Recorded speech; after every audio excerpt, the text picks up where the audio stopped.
മലപ്പുറം ഒരു പ്രത്യേക രാജ്യമാണ്, അതൊരു പ്രത്യേക സാമുദായിക വിഭാഗം കൂടിച്ചേർന്ന് താമസിക്കുന്ന സ്ഥലമാണ് എന്ന് പറഞ്ഞ് അതിനെ ചാപ്പ് കുത്തുന്നതും ഇതും തമ്മിൽ എന്താണ്?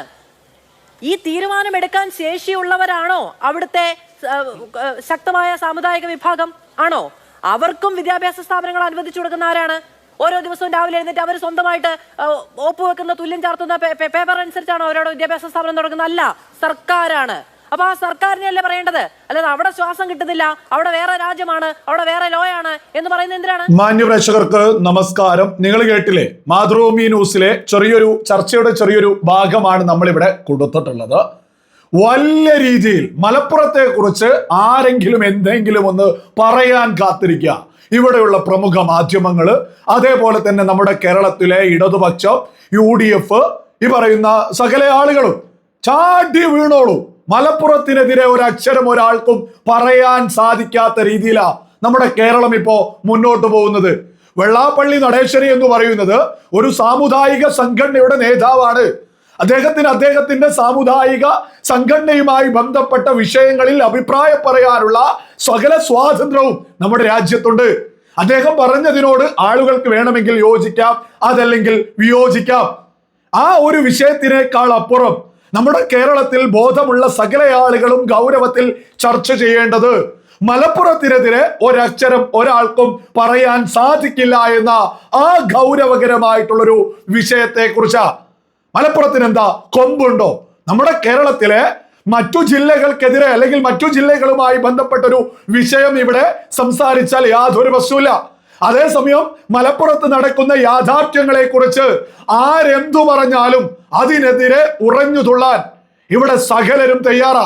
ഇവിടെയുള്ള പ്രമുഖ മാധ്യമങ്ങള്, ഇവിടെയുള്ള പ്രധാനപ്പെട്ട കോൺഗ്രസ്, CPM, മുസ്ലിം ലീഗ്, ഇതര പാർട്ടികള് ചാടി വീണോളൂ. SUPI, വെൽഫെയർ പാർട്ടി, ഇവരൊക്കെ തന്നെ ഇതേ അഭിപ്രായത്തിൽ തന്നെ ശക്തമായിട്ട് മുന്നോട്ട് പോകും. മലപ്പുറത്തിനെതിരെ ഒരാളും ഒരക്ഷരവും മിണ്ടരുത്. അതെന്ത് ന്യായമാണ്? ഇവിടെ മാധു പറയുന്നത് നമ്മളും കേട്ടു, സർക്കാരാണ് ചെയ്യേണ്ടത്, സർക്കാരാണ് പറയേണ്ടത് എന്നൊക്കെ. ഈ സർക്കാർ പറഞ്ഞത് തന്നെയല്ലേ യഥാർത്ഥത്തില് ഓരോ ആളുകളും മുന്നോട്ട് വെക്കുന്നത്? സർക്കാർ എന്ന് പറഞ്ഞാൽ ആരാണ്? കേരളത്തിന്റെ മുഖ്യമന്ത്രി പിണറായി വിജയൻ. പിണറായി വിജയനാണ് സർക്കാരിന് നേതൃത്വം കൊടുക്കുന്നത്. പിണറായി വിജയൻ തന്നെ ഈ മലപ്പുറവുമായി ബന്ധപ്പെട്ട് അഭിപ്രായം പറഞ്ഞതിൽ എന്തൊക്കെ രീതിയിലാണ് ഇവിടെ ചർച്ച നടന്നിട്ടുണ്ടായിരുന്നത്? പിണറായി വിജയൻ പറഞ്ഞതുമായി ബന്ധപ്പെട്ട് ഒരു വാർത്ത, റിപ്പോർട്ടർ ചാനലിലെ വാർത്തയാ, ഞാനതൊന്ന് വായിച്ചു കേൾപ്പിക്കാം. ദേശീയ മാധ്യമമായ ദി ഹിന്ദുവിൽ മുഖ്യമന്ത്രി നൽകിയ അഭിമുഖത്തിൽ മലപ്പുറത്തെ കുറിച്ച് നടത്തിയ പരാമർശത്തിനെതിരെ വ്യാപക വിമർശനമാണ് ഉയരുന്നത്. മലപ്പുറത്ത് നിന്ന് പിടിച്ചെടുത്ത പണത്തിന്റെ കണക്ക് വെളിപ്പെടുത്തിയ മുഖ്യമന്ത്രി ഈ തുക രാജ്യവിരുദ്ധ പ്രവർത്തനങ്ങൾക്കായാണ് കേരളത്തിലെത്തുന്നതെന്ന് പറഞ്ഞിരുന്നു. 123 കോടി രൂപ വില വരുന്ന ഹവാല പണവും 150 കിലോ സ്വർണവും കേരള പോലീസ് കഴിഞ്ഞ 5 വർഷത്തിനിടെ മലപ്പുറത്ത് നിന്ന് പിടിച്ചിട്ടുണ്ട്. സംസ്ഥാന വിരുദ്ധ രാജ്യവിരുദ്ധ പ്രവർത്തനങ്ങൾക്കാണ് ഈ പണം കേരളത്തിലേക്ക് എത്തുന്നത് എന്നാണ് മുഖ്യമന്ത്രി പറഞ്ഞത്. ഈ പ്രസ്താവനക്കെതിരെ മുസ്ലിം ലീഗ് അടക്കമുള്ള പ്രതിപക്ഷ പാർട്ടികൾ മുഖ്യമന്ത്രിക്കെതിരെ ശക്തമായ ഭാഷയിലാണ് വിമർശനം ഉന്നയിക്കുന്നത്.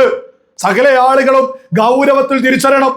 നമ്മുടെ കേരളത്തിന്റെ മുഖ്യമന്ത്രി പിണറായി വിജയനാണ് മലപ്പുറത്ത് നിന്ന് ഇത്രത്തോളം പണവും സ്വർണവും പിടിച്ചെടുത്തിട്ടുണ്ട്.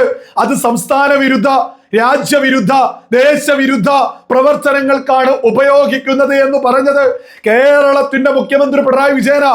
അന്ന് നമ്മുടെ പ്രമുഖ മാധ്യമങ്ങളൊക്കെ തന്നെ നിരന്ന് നിന്നുകൊണ്ട് പിണറായി വിജയനെതിരെ ചർച്ച ചെയ്തു. ഇന്ന് മലപ്പുറവുമായി ബന്ധപ്പെട്ട് വെള്ളാപ്പള്ളി ഒരു അഭിപ്രായം പറഞ്ഞ സമയത്ത് നമ്മുടെ പ്രമുഖ മാധ്യമങ്ങളില് വിളിച്ചു പറയാണ് അവതാരകര്, സർക്കാരാണ് ചെയ്യേണ്ടത്, സർക്കാരാണ് ചെയ്യേണ്ടത് എന്ന്. അതേ സർക്കാർ, അതേ മുഖ്യമന്ത്രിയാണ് മലപ്പുറത്തിനെതിരെ വളരെ വ്യക്തമായിട്ട് തെളിവ് സഹിതമുള്ളൊരു പ്രഖ്യാപനം നടത്തിയത്. ഹവാല ഇടപാട്, സ്വർണ്ണ ഇടപാട്, ഇതൊക്കെ മലപ്പുറത്ത് നടക്കുന്നുണ്ട് വലിയ തോതില്. അത് ദേശവിരുദ്ധമാണ്, സംസ്ഥാന വിരുദ്ധമാണ്, അതിനാണ് ആ പണം ഉപയോഗിക്കുന്നത്. ഇതൊക്കെ പറഞ്ഞത് ഏതെങ്കിലും സാധാരണക്കാരനല്ല. ഇതൊക്കെ പറഞ്ഞത് കേരളത്തിന്റെ മുഖ്യമന്ത്രി പിണറായി വിജയന. ഇതാണ് യാഥാർത്ഥ്യം. മലപ്പുറത്തിനെതിരെ, മലപ്പുറവുമായി ബന്ധപ്പെട്ട് ഒരാൾ പോലും ഒരക്ഷരം മിണ്ടരുത്. അത്തരത്തിലാണ് നമ്മുടെ കേരളം ഇപ്പൊ മുന്നോട്ട് പോകുന്നത്. നമ്മുടെ കേരളത്തിലെ മറ്റേത് ജില്ലകളെ കുറിച്ച് ആരെങ്കിലും എന്തെങ്കിലും പറഞ്ഞാൽ ആരെങ്കിലും അതിനെ ശ്രദ്ധിക്കുക പോലും ചെയ്യാറുണ്ടോ? അതേസമയം മലപ്പുറവുമായി ബന്ധപ്പെട്ട് എന്തെങ്കിലും ഒന്ന് പറഞ്ഞാൽ വലിയ പ്രശ്ന. എന്തുകൊണ്ട് ആളുകൾ പറയുന്നു മലപ്പുറത്ത് മാത്രമല്ലേ ഒരു മത പാർട്ടിക്ക് എംപിയും ജനപ്രതിനിധികളൊക്കെ ഉള്ളത്? ഒരു മത പാർട്ടിയാണ് മലപ്പുറത്തെ മുന്നോട്ട് കൊണ്ടുപോകുന്നത്. അത് പറയുന്ന സമയത്ത് ആളുകളെ വർഗീയവാദിയാക്കും, സംഖ്യയാക്കാനും മത്സരിക്കുക. യാഥാർത്ഥ്യമല്ലേ? മലപ്പുറത്തെ പ്രധാനപ്പെട്ട എംപിമാര്, ജനപ്രതിനിധികള് മിക്കവാറും ഈ പറയുന്ന മത പാർട്ടിയുടേതല്ലേ? ഇതൊരു യാഥാർത്ഥ്യമല്ലേ? ഇതാർക്കും പറയരുത്, ഇതാർക്കും പറയാൻ പാടില്ലേ? എന്താണ് ഇവരൊക്കെ ഉദ്ദേശിക്കുന്നത്? നമ്മുടെ കേരളത്തിൽ വലിയ മതേതരത്വ നിലപാട് ഉയർത്തിപ്പിടിക്കുന്ന ഒരുപാട് ആളുകളുണ്ട്. അവരുടെ മതേതരത്വ നിലപാട് എന്താ? മുത്തലാഖ് നിരോധനത്തിനെതിരെ സംസാരിക്കുക, വഖഫ് നിയമ ഭേദഗതി ബില്ലിനെതിരെ സംസാരിക്കുക. അങ്ങനെ രാജ്യത്തെ എന്തൊക്കെ സാധാരണക്കാർക്ക്, പ്രത്യേകിച്ച് മുസ്ലിം സമുദായത്തിന് വരെ ഗുണം കിട്ടുന്ന ഒരു വിഷയം വന്നാൽ അതിനൊക്കെ എതിരെ സംസാരിച്ചോണം. അതാണ് ഇവിടുത്തെ മതേതരത്വം. ഇതൊക്കെ ബോധമുള്ള മലയാളികൾ തിരിച്ചറിഞ്ഞുകൊണ്ടിരിക്കുക. മുത്തലാഖ് വിഷയം സാധാരണ മുസ്ലിങ്ങൾക്ക് മാത്രം അതിന്റെ ഉപകാരം. മുത്തലാഖ് നിരോധിച്ചതിലൂടെ ഒരുപാട് സാധാരണ മുസ്ലിങ്ങളാ രക്ഷപ്പെട്ടത്. എന്നാൽ നമ്മുടെ കേരളത്തിലെ മതേതരത്വം എന്ന് പറയുന്നത് മുത്തലാഖിനെ എതിർക്കുക. മലപ്പുറത്തിനെ കുറിച്ച് ഒരക്ഷരം മിണ്ടരുത്. മലപ്പുറത്ത് നടക്കുന്ന യാഥാർത്ഥ്യം ഒരക്ഷരവും പറയാൻ പാടില്ലേ? നമ്മൾ കഴിഞ്ഞ ദിവസം ഒരു വീഡിയോ ചെയ്തു.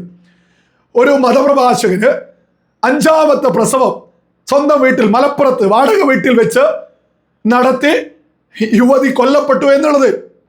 ആ ഒരു വാർത്ത ചെയ്തതിനും കമന്റ് ബോക്സിൽ മലപ്പുറത്തേക്ക് വാടകയ്ക്ക് വന്നതാണ്, മലപ്പുറത്തെ പറയരുത് എന്നൊക്കെ.